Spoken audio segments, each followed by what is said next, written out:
Matthew Evans, a wealthy man in his late 70s, sat alone in his silver Mercedes, tapping his thumb impatiently against the steering wheel. The air conditioner hummed, barely keeping the Kentucky heat at bay. Retired and wealthy from a life of business and finance, Matthew was used to things working in his favor.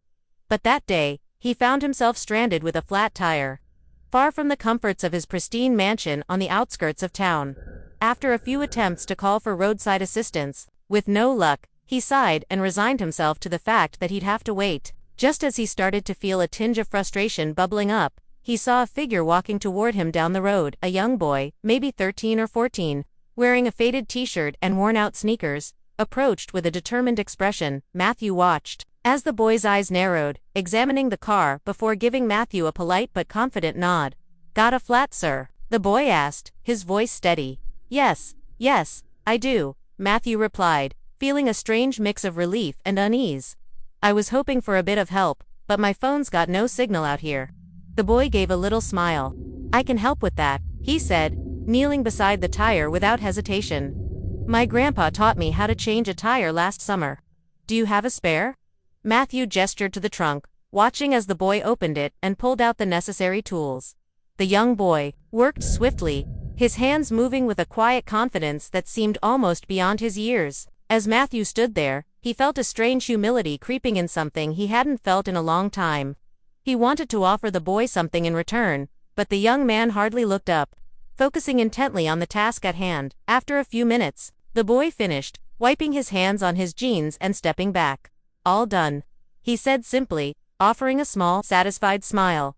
Matthew reached into his wallet and pulled out a few bills, holding them out to the boy. "Here, take this. I really appreciate your help." But the boy took a step back, raising his hand politely. "Thank you, sir, but I don't need anything. Just happy to help." Stunned, Matthew stood there, money still in hand, as he watched the boy turn and walk away down the road. The interaction had left him moved somehow, though he couldn't quite put a finger on why. Alone now, he slipped the money back into his wallet and got back into his car, watching in the rearview mirror as the boy's figure grew smaller in the distance. For the rest of his drive, Matthew's thoughts kept drifting back to the boy. There was a quiet dignity about him, a self-assurance that wasn't born from money or privilege, but from something deeper. That night, as he sat alone in his lavish home, Matthew found himself unable to shake the image of the boy walking away with nothing but a smile. That evening, Matthew sat in the leather armchair of his study, surrounded by shelves of books he rarely opened. The room was quiet, save for the soft ticking of the grandfather clock in the corner. His dinner, a perfectly prepared steak and asparagus sat untouched on the side table. He couldn't stop thinking about the boy.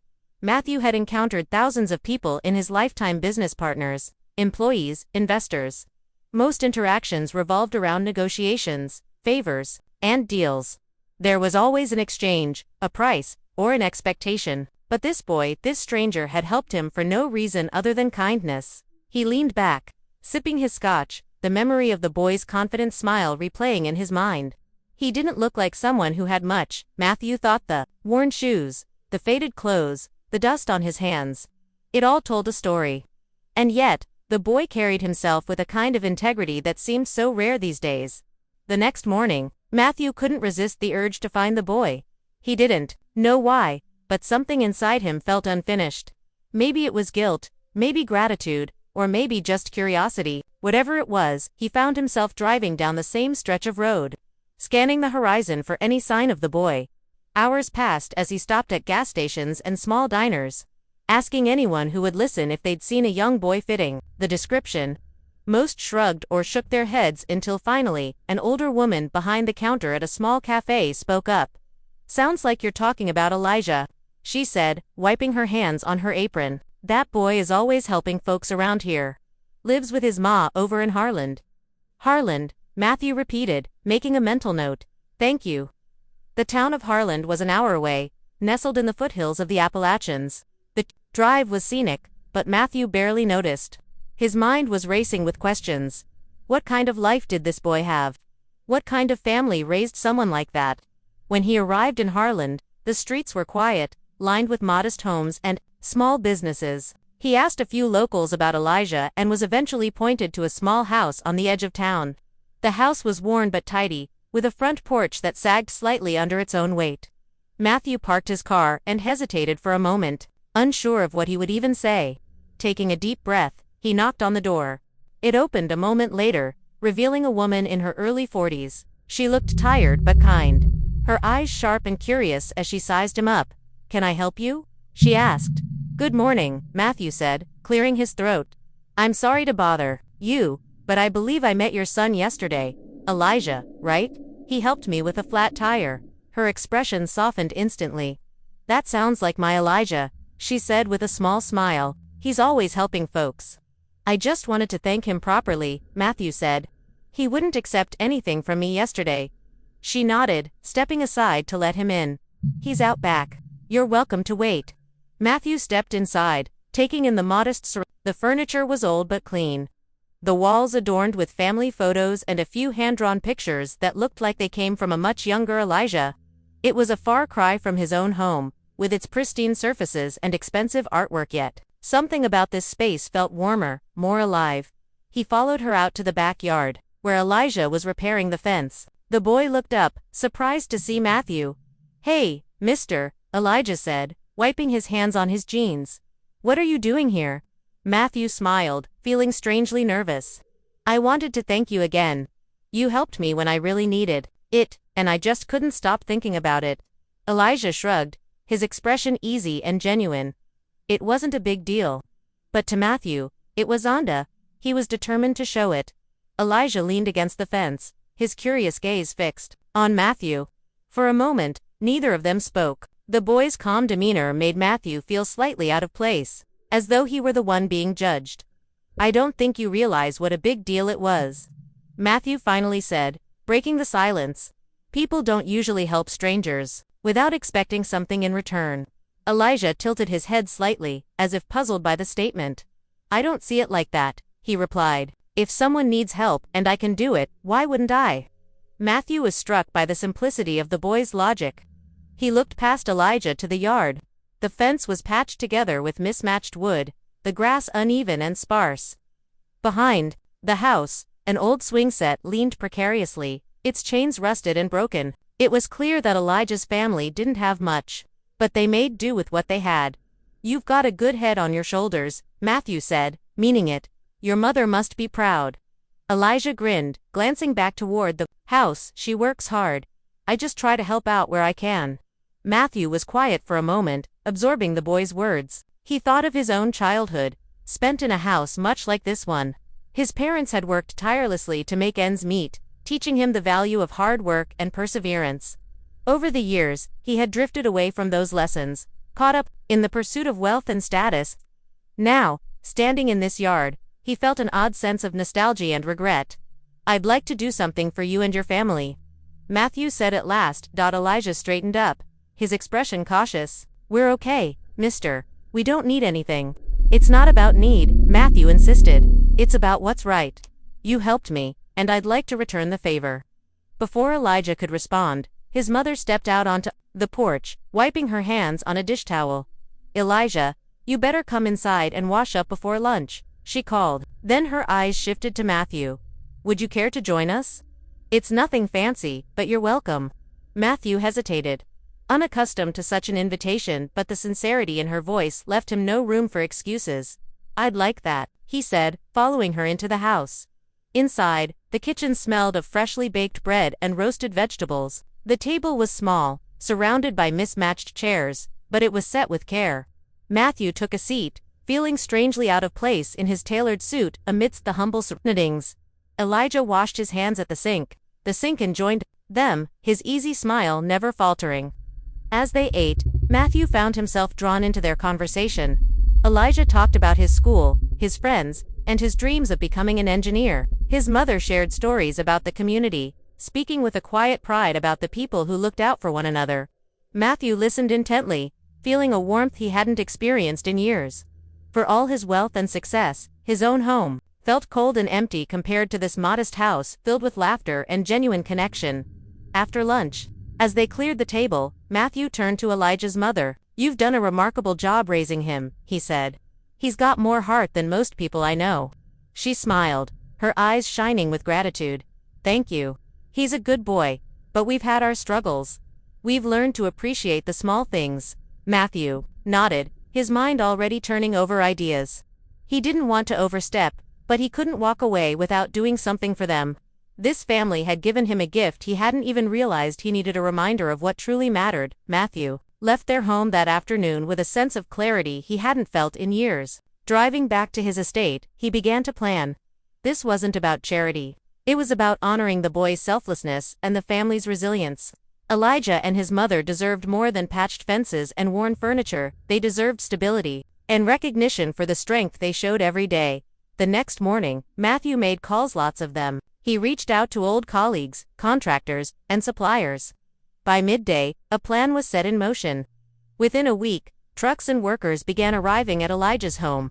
Matthew stood on the sidewalk, clipboard in hand, directing the renovations, as Elijah and his mother looked on in shock. "You didn't have to do this," Elijah's mother said, her voice trembling as she watched the crew unload supplies. "We've managed fine on our own." Matthew turned to her, his expression earnest. "You've done more than manage, you've thrived. But you gave me something I didn't know I was missing. Let me give back." Elijah was quieter than usual, standing next to his mother with a thoughtful look on his face. Matthew knelt slightly, meeting his eye. "You taught me something, Elijah. Helping people isn't about money. It's about showing up. I want to show up for you." Over the next several weeks, the house underwent a transformation. The sagging porch was replaced with sturdy wood, the roof repaired, and the rusty swing set out back was replaced with a new one. Inside, the walls were painted, the floors polished, and the kitchen upgraded with modern appliances. At first, Elijah tried to help with the renovations, carrying planks and sweeping daybribe. Matthew insisted he take a break. "Your job," Matthew said with a smile, "is to enjoy being a kid for a little while." Still, Elijah couldn't resist sneaking out to watch the crew work, his eyes lighting up with curiosity as he observed them measure, cut, and build. One of the workers, a burly man named Joe, noticed his interest and invited him to help measure wood planks. Before long, Elijah was asking questions about tools and construction, his excitement infectious. Matthew watched from a distance, a warm pride swelling in his chest. For the first time in years, he felt like he was doing something meaningful, something beyond himself. The boy's energy reminded him of the ambition he once had, before life became a blur of boardrooms and stock portfolios. One evening, as the sun dipped low, the project was nearing its end. The family stood on the porch, marveling at the transformation. Elijah's mother turned to Matthew, her voice choked with emotion. "This isn't just a house anymore, it's a home. I don't know how we can ever thank you." Matthew shook his head, his tone soft. "You already have. You reminded me of what life is supposed to be about: family, connection, and purpose. I think I'm the one who should be thanking you." The final day of the renovation project felt like a celebration. Neighbors stopped by to see the changes, offering smiles and small gifts: fresh baked bread, jars of homemade jam, and even a potted plant. Elijah's laughter echoed through the yard as he raced around, showing his friends the new swing set and the freshly painted rooms. Inside, the house, once tired and worn, now radiated life. Matthew stood on the front porch, leaning against the sturdy new railing, watching the scene unfold. He hadn't felt this kind of joy in years, simple, unfiltered joy that came from seeing others thrive. Elijah's mother walked over, a cup of iced tea in her hand. She offered it to him with a smile. "You've done more than fix a house," she said, softly. "You've given us hope. And I think you found something for yourself too." Matthew nodded, taking a sip. "I have," he admitted. "I spent so many years chasing things I thought mattered: money, status, influence, but none of it feels like this. None of it ever filled me the way this has." As the sun began to set, Elijah joined them on the porch, his energy still boundless. He looked at Matthew, his expression thoughtful. "Mr. Matthew," he began, "I've been thinking a lot about what you did for us. I want to do something like that one day. I want to help people too." Matthew placed a hand on Elijah's shoulder, his voice steady. "You already are, Elijah. Your kindness set all of this in motion. Don't ever lose that." The three of them sat together, watching the sky shift from gold to deep orange. The warmth of the day lingered, but there was a deeper warmth, one that came from connection, gratitude, and a shared sense of purpose. When it was time for Matthew to leave, Elijah and his mother walked him to his car. The boy's wide grin and His mother's tearful smile were etched into Matthew's memory as he drove away. This wasn't the end, he realized. This was just the beginning of a new chapter in all their lives. The weeks that followed brought more changes. Elijah's newfound curiosity about construction blossomed into a passion. Matthew arranged for him to spend time shadowing the workers who had helped renovate the house. Elijah soaked up every bit of knowledge, eager to learn. Matthew, in turn, found himself drawn back to Haran again and again. Each visit felt less like a trip and more like a return home. He no longer felt like an outsider in their lives. He was part of something bigger now, and for the first time in years, he was content. The story ended where it had begun, in a small town with a big heart, where one act of kindness from a young boy reminded an old man of life's greatest lesson. It's not about what you have, but what you give.